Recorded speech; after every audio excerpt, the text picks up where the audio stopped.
আমরা চেম্বারে, বিশেষ করে আমি আমার চেম্বারে প্রতিনিয়তই স্কিনের রোগী পেয়ে থাকি, স্কিন ডিসঅর্ডারের রোগী পেয়ে থাকি। তার ভিতরে অনেক ক্লাসিফিকেশন আছে, অনেক রোগী আছে। এর ভিতরে একটা রোগ আছে, রোগটার নাম আর্টিকেরিয়া। এই আর্টিকেরিয়া এটা চর্মে হয়, এটা acute urticaria or chronic urticaria, দুটোটাই হতে পারে। এটা স্কিনে হঠাৎ করে অ্যালার্জি শুরু হয়, খাওয়া খুব বেশি বেশি করে খাওয়া স্কিনটা ফুলে যায়। এটাকে অনেক সময় কারণ খুঁজেও পাই না, এটাকে বলি অনেক সময় আমরা বলি ইডিওপ্যাথিক আর্টিকেরিয়া। হ্যাঁ, কিন্তু হ্যাঁ, যথাসময় যদি এর চিকিৎসাটা করা না হয় তাহলে ভয়াবহ সমস্যা হতে পারে, ভয়াবহ সমস্যা হতে পারে। ওই ইডিওপ্যাথিক আর্টিকেরিয়ার পরিপ্রেক্ষিতে আপনাকে অ্যানাফাইলেটিক শকে চলে যেতে পারেন, একদম মুমূর্ষু অবস্থায় চলে যেতে পারেন, আপনাকে আইসিইউতে থাকতে হতে পারে। এই ব্যাপারগুলো নিয়ে আমি সংক্ষিপ্ত একটু আলোচনা করব। আলোচনাটি মনোযোগ সহকারে দেখার অনুরোধ রইল। আসসালামু আলাইকুম রহমতুল্লাহি ওয়া বারাকাতুহু। আমি ডাক্তার মীর শহীদুল ইসলাম, আমার চেম্বার শুভেচ্ছা 255, ঐতিহ্যবাহী শেখঘাট, সিলেট। যে কোনো একটা সার্চ ইঞ্জিন তথা গুগলে ডাক্তার মীর শহীদুল ইসলাম কথাটি লিখে সার্চ দিলে আপনি আমার সম্পর্কে বিস্তারিত তথ্য পেয়ে যাবেন আমার কিউআর কোড, পেয়ে যাবেন আমার বারকোড, পেয়ে যাবেন আমার ওয়েবসাইট, পেয়ে যাবেন আমার লোকেশন, আমার ভিজিটিং কার্ড ওখানে দেওয়া আছে। ভিজিটিং কার্ড পাওয়া মানে আমার বিভিন্ন রকমের ইমেল নাম্বার, আমার কয়েকটা মোবাইল নাম্বার পেয়ে যাবেন। যে কোনো বিপদে আপদে ফোন দিলে কেউ রিসিভ না করলেও আমি কিন্তু রিসিভ করে আপনাকে কিন্তু অ্যান্সার দেওয়ার চেষ্টা করব। তো হ্যাঁ, আলোচনা করছিলাম আর্টিকেরিয়া নিয়ে। Urticaria, what is urticaria? Articaria is skin disease. It is cause unknown or idiopathic articaria. তো এই আর্টিকেরিয়াটা কেন হয়? এই কেনর ভিতরে খুঁজলে অনেক কিছু পাওয়া যায়। তার ভিতরে খাবার একটা আছে, খাদ্য অ্যালার্জি। এই খাবারের ভিতরে বিভিন্ন রকমের মাছ, মাংস এবং ম্যান টু ম্যান ভেরি করে। আমি যে খাবারটা খাইলে অ্যালার্জি হচ্ছে না, ওই একই খাবার আপনি খেলে অ্যালার্জি হচ্ছে।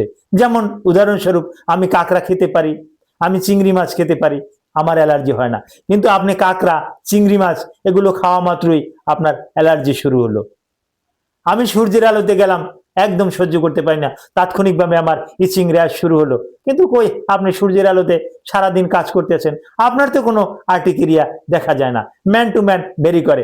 আমি সেফালোস্পুরিন ড্রাগ খাচ্ছি, আমি পেনিসিলিন ড্রাগ খাচ্ছি, আমি টেট্রাসাইক্লিন ড্রাগ খাচ্ছি, আমি হরমোনাল ড্রাগ খাচ্ছি, কথার কথা এগুলা খাচ্ছি, আমার তো কোনো সমস্যা নাই।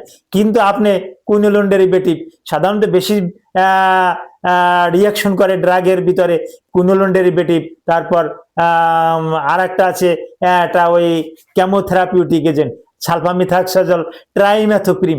এই ড্রাগটা বেশি বেশি করে সাইড এফেক্ট করে স্কিনে। এটা আমরা অনেক আগে থেকে দেখেছি।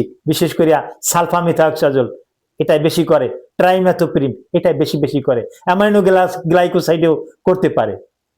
তো প্রত্যেকটা ওষুধকেই আর্টিকেরিয়া করতে পারে এরকমের চিন্তা ভাবনার ভিতরে নিয়ে রাখতে হবে। তো এই আর্টিকেরিয়া, অ্যাকিউট আর্টিকেরিয়া হঠাৎ করে হয়। হ্যাঁ, এটা রাতে হয়, দেখা যায় সকালবেলা অনেকটা কমে গেছে, আবার 2 দিন 4 দিন 3-4 সপ্তাহের ভিতরে, 6 সপ্তাহের ভিতরে এটা ভালো হয়ে যাচ্ছে। কিন্তু ক্রনিক আর্টিকেরিয়া এটা দেখা যায় 6 সপ্তাহের পরেও ভালো হয় না, এটা এর পরেও দেখা যায়। কিন্তু এর পরেও যদি দেখা যায়, আপনি ডাক্তারের কাছে কখন যাবেন? ডাক্তারের কাছে তখন যাবেন আপনি যদি কোনো অ্যান্টিবায়োটিক খাওয়ার পরিপ্রেক্ষিতে যদি এই রিয়াকশনটা হয়, আপনি জটিল কোনো খাবার খাওয়ার পরিপ্রেক্ষিতে যদি আপনার এই রিয়াকশনটা হয়, অর্থাৎ শরীরে ফুলা দেখা যায়, চোখের পাতা ফুলে যায়, ঠোঁট ফুলে যায়, জিহ্বা ফুলে যায়, বিশেষ করে মা বোনদের ভালভো ভ্যাজাইনা ফুলে যায়, ছেলেদের বিশেষ করে গ্লান্স পেনিস, তারপর আসে পুরো পেনিস, স্ক্রুটাম, এগুলো ফুলে অনেক বড় হয়ে যায়, বলের মতন হয়ে যায়। এরকমের যদি হয়, কাল বিলম্ব না করে আপনি যত দ্রুত সম্ভব ডাক্তারের কাছে চলে যাবেন। ডাক্তার আপনাকে দেখে শুনে আপনাকে একটা ভালো একটা ব্যবস্থা দিবে। কোনো রকমের এলোমেলো ঔষধ এখানে চলবে না। হ্যাঁ, ইডিওপ্যাথিক আর্টিকেরিয়া বা আর্টিকেরিয়া সম্পর্কে আজকের মতন আমি এখানেই সমাপ্ত রাখলাম। আর্টিকেরিয়ার উপরে আপনাদের আরো কিছু জানার থাকলে আপনি কল দেবেন, আমি আপনাকে জানাই দেব। Thank you all.